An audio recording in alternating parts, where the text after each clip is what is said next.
Hello, all 400 of you. Actually, 410 now because I'm slow and not very good with technical things, actually. I wanted to do a celebration for hitting that high follower count. And the one suggestion I got was from Toby. Thank you very much, Toby, for doing tea. I don't really drink tea. This is as close as I get. This is pumpkin cider with some honey in it. And it's close enough for me. Hopefully it's close enough for you. But I thought to actually do a celebration and, to use the blog for kind of what it's intended for, I might do a little reading. The last thing I was sort of complaining about was that I had to cut about half of chapter 9, and I didn't much like doing that, but it had to be done. But as sort of a preview and a celebration, and to kind of keep it a little bit, I thought I would share the original. And so here it is, and it's long, and hopefully you enjoy it. And if not, go do something else at your time. And if you want to, go and feel free to make your own tea and can sip along.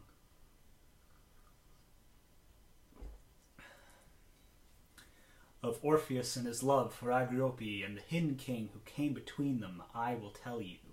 Between the days of the god-making, after our fathers brought the land up from the sea and the light down from the sky, and the days of the man-making before our fathers with keen minds cut the stone and smelt the copper for the great temples and the high towers, then is when it happened.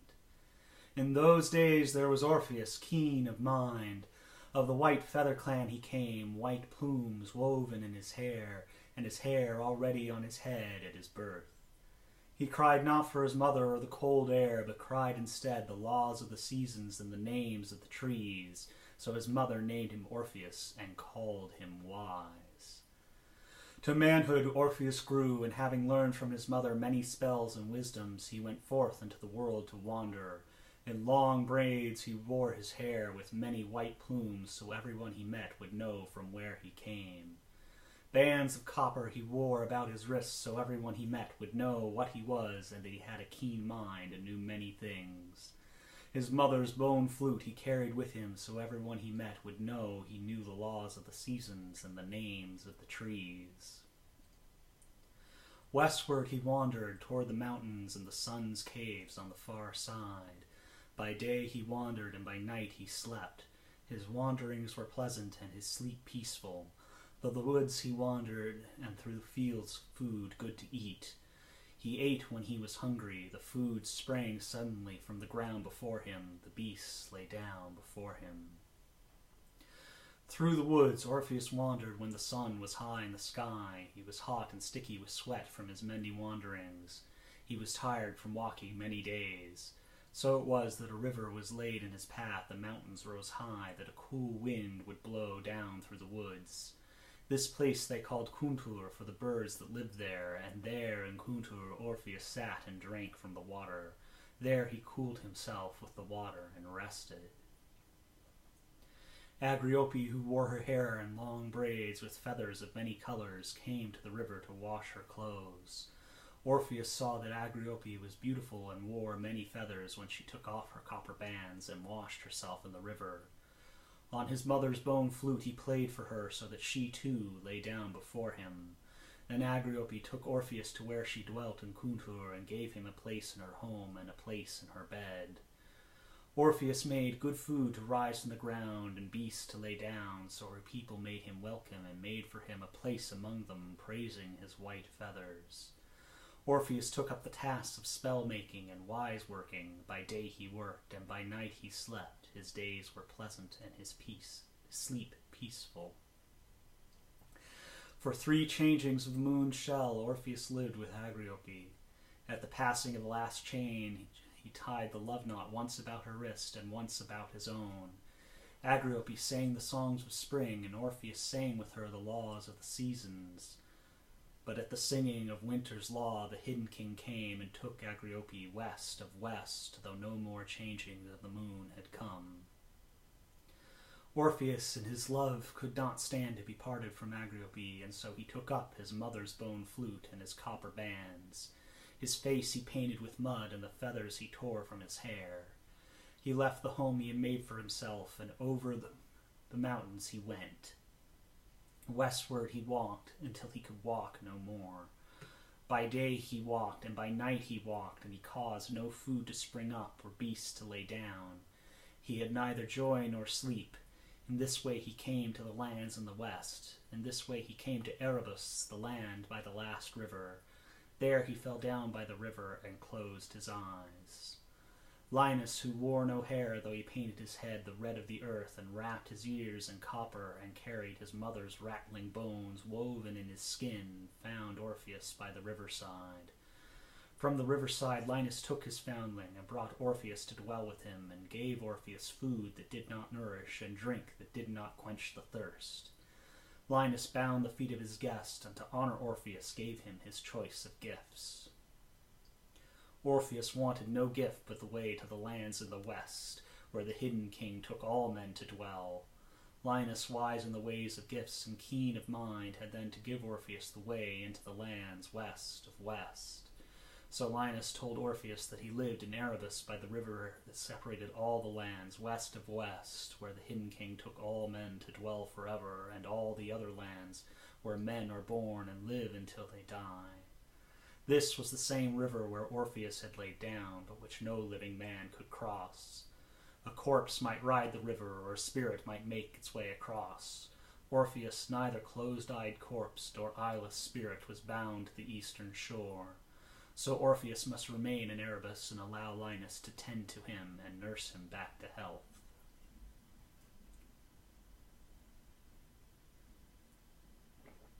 Orpheus would not be stayed.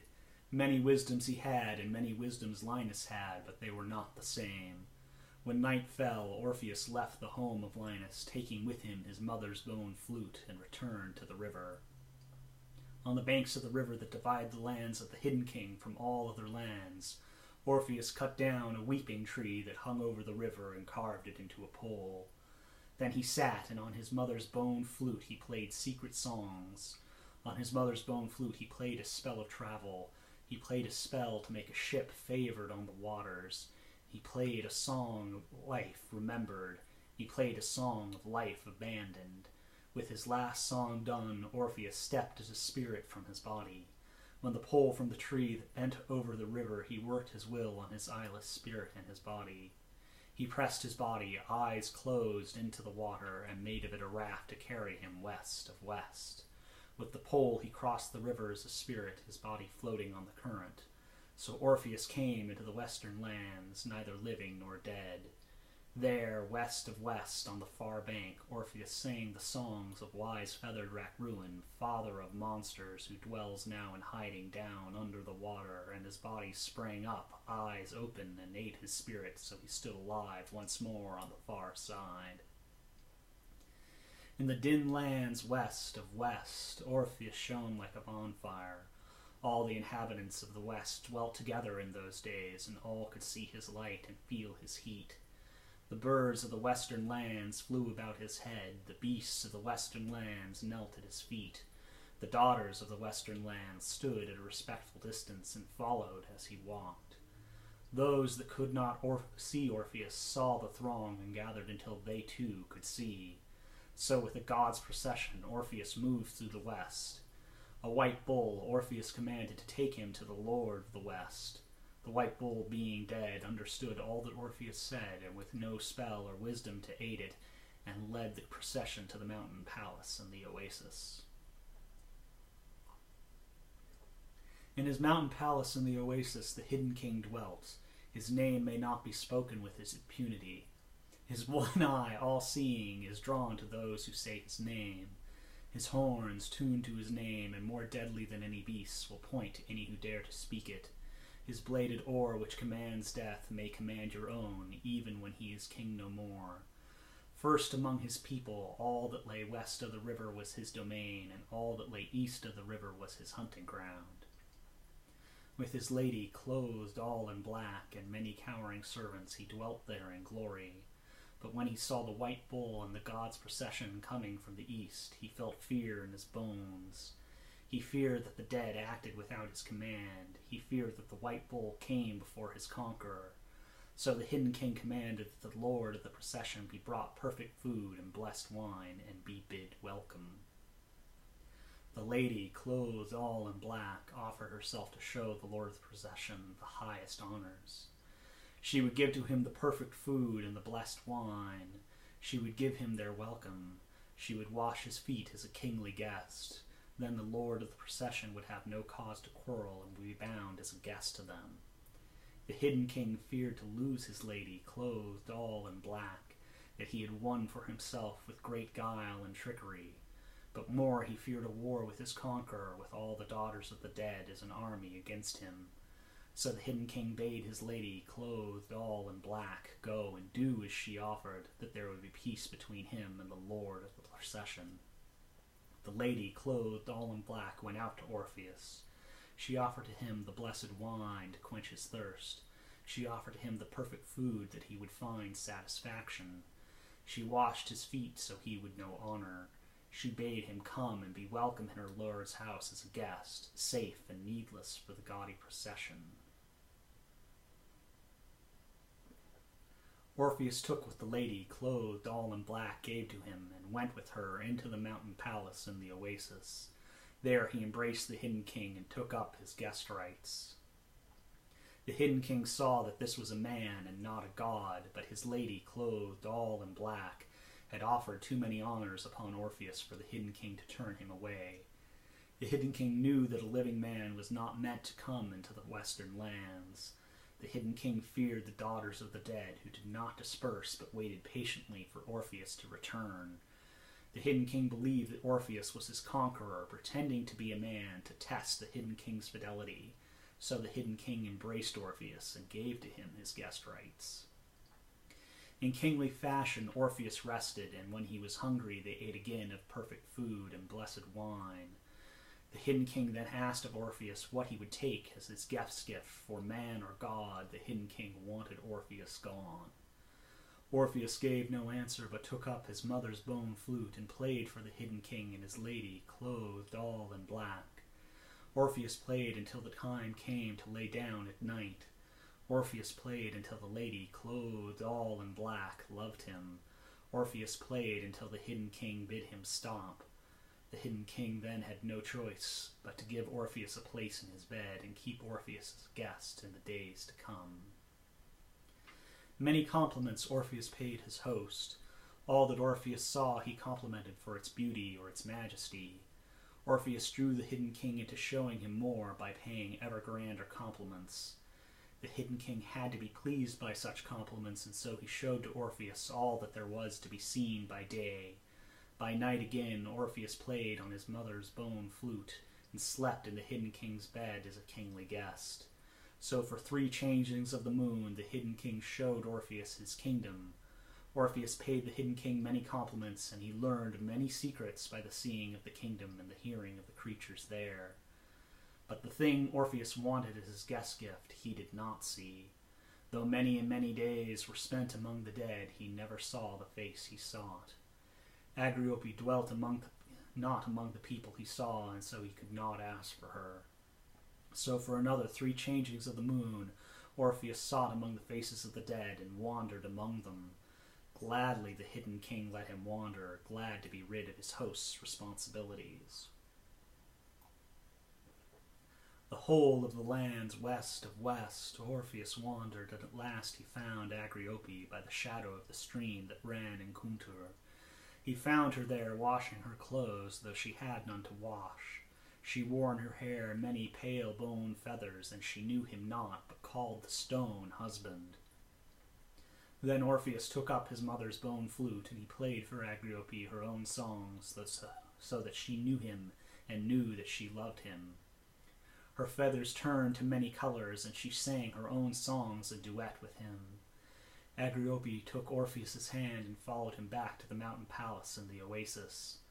The birds flew about their heads, and the daughters of the dead followed behind them. Orpheus went to the hidden king. He thanked the hidden king for his hospitality and told him he had found his guest gift. Agriope he would take with him back into the living world. Then it was that the Hidden King knew for sure that Orpheus was a mortal man, come into his house to steal the daughter his by right, and not the king in gold. The Hidden King would not be cheated. The Hidden King would not give what he had taken, would not give up what he had taken as his right. The lady, clothed all in black, was not pleased that Orpheus would take a mortal woman. Angry words she cast at him, but Orpheus took up his mother's bone flute, and he played the songs of himself and Agriope. He played of their love and their happiness. The lady, clothed all in black, knew she could do nothing before such magic, and stepped aside. But the Hidden King was enraged. The song brought forth from the Hidden King all his hatred for life and all his loathing for the love that would never be his. The Hidden King would not be stayed in his rage. Agriope was his, and he would not lose her. The lady, clothed all in black, was his, and he would not lose her. The Hidden King raised high his bladed oar and struck with his 7 tongues of lightning. With his bladed oar he cut Orpheus into 7 parts. With his 7 tongues of lightning he severed Orpheus into 7 parts. Orpheus's body the Hidden King gave to the birds to hide. Orpheus's breath the Hidden King set to moving the sands of the desert so it could not speak. Orpheus's name the Hidden King set upon the winds so no one could catch and remember it. Orpheus's reputation the Hidden King set into stone and had it be taken to the sea to be worn away. Orpheus's shadow the Hidden King had his palace guards drive into the darkest part of the night. Orpheus' life the Hidden King scattered among the stars. Orpheus's memories the Hidden King ordered his cowering servants to sew into 10,000 dresses and to distribute them among the daughters of the dead. When all this had been ordered, the Hidden King drove Agriope into the far reaches of the kingdom, so that she was lost in the wilds west of west. The Hidden King returned as the last of the dresses were meted out, and when they were donned, the Hidden King forced the assembled dead to scatter, and he harried them about the kingdom until they were lost in 10,000 different places. The Hidden King was not appeased. For 12 changings of the moon he drove the dead from place to place about the kingdom. In revenge for his fear he scattered his people. From their places of plenty and veneration the Hidden King drove his people. Every spirit that the Hidden King came close enough to touch he struck. For 12 changings of the moon there was fear and chaos in the lands of the dead. The Hidden King rested never more than an hour before he was compelled to violence once more. And fearing to lose those he prized, the Hidden King scattered all the daughters of the dead. The lady, clothed all in black, who was wife to the Hidden King in those days, called to her sister. That lady, clothed all in red, came to her sister's call. In the Hidden King's absence, the sisters conferred. The lady, clothed all in red, promised to help her sister if the lady, clothed all in black, would fetch the Hidden King's bladed oar. So it was that each of the single hours that the Hidden King rested, his lady, clothed all in black, stole his bladed oar and brought it to her sister, clothed all in red, to cast spells upon it. The lady, clothed all in red, took at each passing a single taste of Orpheus's blood, and with the taste fresh in her mouth she guided her sister to every piece of Orpheus. Each piece the lady, clothed all in black, flew to on the raven wings that were her birthright, and flew back to hide in the ceremonial casket of the Hidden King himself, until all the pieces were within the casket and Orpheus lay in her husband's ceremonial place. The lady, clothed all in black, who was chosen wife to the Hidden King in those days, called to her sister. That lady, clothed all in gray, came to her sister's call. In the Hidden King's absence, the sisters conferred. The lady, clothed all in gray, promised to help her sister if the lady, clothed all in black, would fetch every secret herb in the western lands to her. The lady, clothed all in black, fetched every secret herb from all the corners of the kingdom and gave them to her sister. Then, in secret, so no one would ever know how it was done, The lady, clothed all in grey, brewed a paste that would let her sister, clothed all in black, make Orpheus whole again. Each piece the lady, clothed all in black, pasted together in the proper order, until Orpheus lay alive once more in her husband's ceremonial place. The lady, clothed all in black, told Orpheus that she could not return Agriope to life, but if he came to the river and played on his mother's bone flute, then she who loved him would come to the far shore to listen. Orpheus was not fooled. He knew that the lady, clothed all in black, loved him, and that it was she who would come to the far side of the river. Yet Orpheus, wise and keen of mind, did not object. Orpheus let the lady, clothed all in black, have her way, that he might escape to try and bring Agriope back to him again. Then the lady, clothed all in black, who was chosen wife to the hidden king in those days, called to her sister. That lady, clothed all in white, came to her sister's call. In the hidden king's absence, the sisters conferred. The lady, clothed all in white, promised to help her sister. Then the lady, clothed all in white, took Orpheus to the secret place their last sister hid, and all together they took Orpheus across the river into the east, so that he lived again.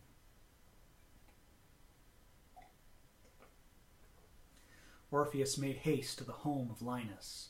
To Linus Orpheus told his tale from beginning to end. Orpheus promised to Linus to share the paste with him if Linus would help Orpheus discover the making of it. Linus could not resist such wisdom, and so he agreed. Orpheus then revealed a crack at the join of thigh and body, a place that the lady, clothed all in black, had not pasted together properly, and where still some paste remained. Linus gathered the paste, and with Orpheus's help he learned the secret of the herbs within it. Then Linus brought forth his best cauldron, and they brewed the paste. The paste Orpheus took with him to the river's edge. There he ate the paste, and since the paste was of the western lands and of the eastern lands, Orpheus too became of both. Orpheus found he could see over every piece of the western lands, and so he called across the river to the very palace of the hidden king. In the language of the dead, which he had learned when he died himself, he commanded that the hidden king should fetch Agriope from where he had driven her and bring her to the river. The hidden king heard the voice, and seeing no one, believed his conqueror had spoken and dared not disobey.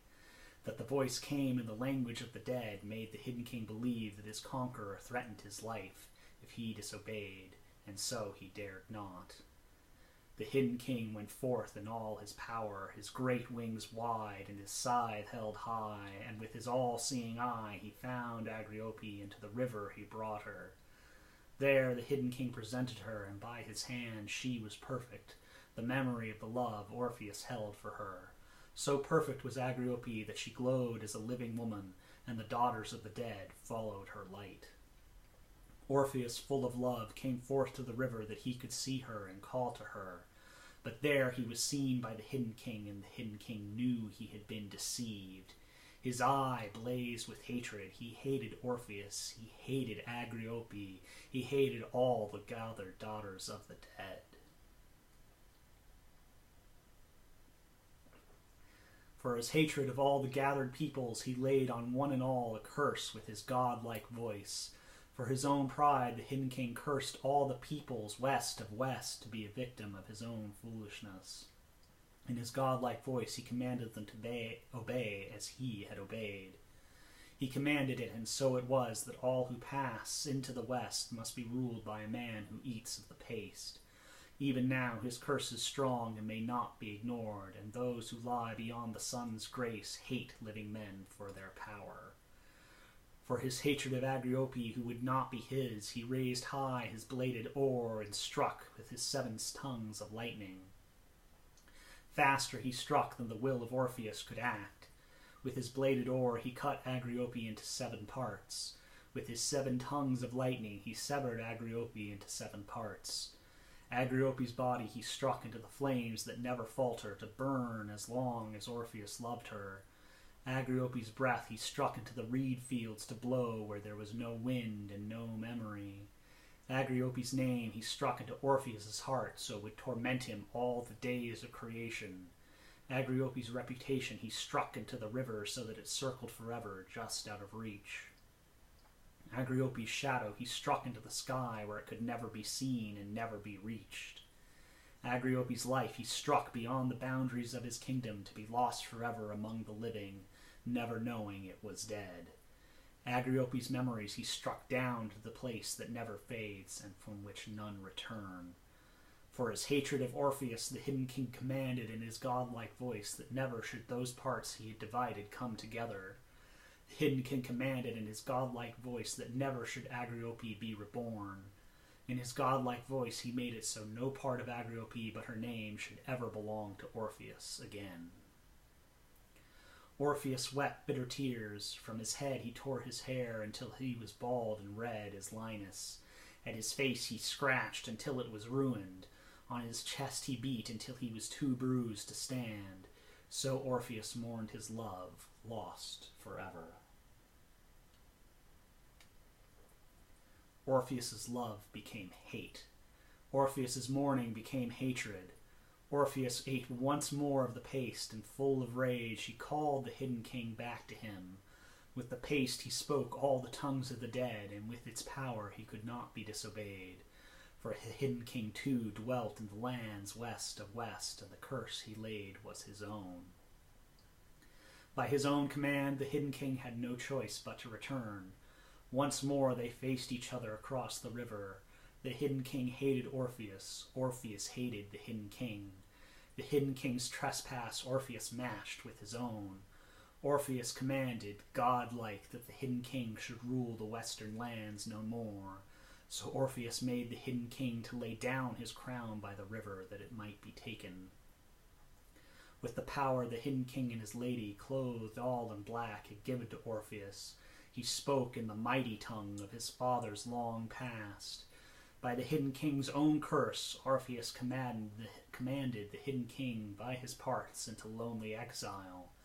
In the sharpest tongue of the dead, Orpheus forced the Hidden King out into the river to rule there forever, and taunted him as he went.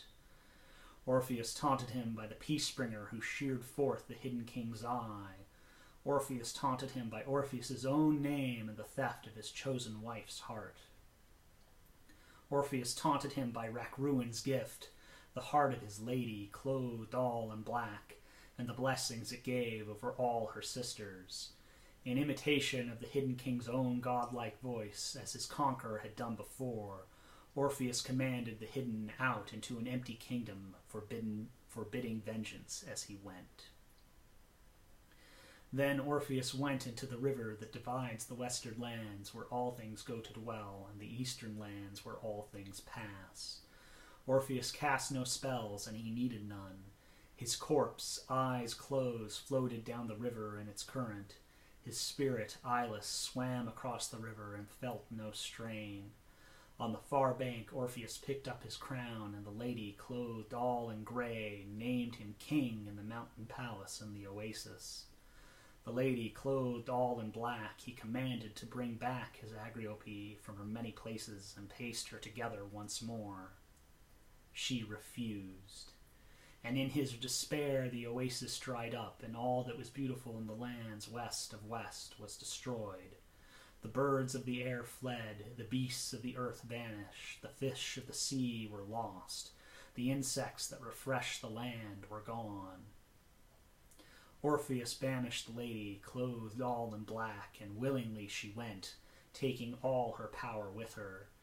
With the knowledge Orpheus had stolen from her, he remade the paste and sought out the many pieces of Agriope. The pieces stuck fast, and he could not touch them. The paste was a bitter rot in his mouth. Instead of magic, it brought him only madness and poisoned despair. His misery clouded the sky, his suffering suffocated the wind. The soft rains fell no more, and his bitter tears ran forever in their stead. All that was good to eat withered and died. All that was good to smell withered and died. That which was beautiful fled into distant kingdoms beyond his own. Peace fled and was lost to all who dwelt there. And in the end, his heart could not give up Agriope, so all that Orpheus did was defeated. until at last the lady sent him his own conqueror, and Orpheus was allowed to go down to join the memories of Acreope in the place where nothing fades.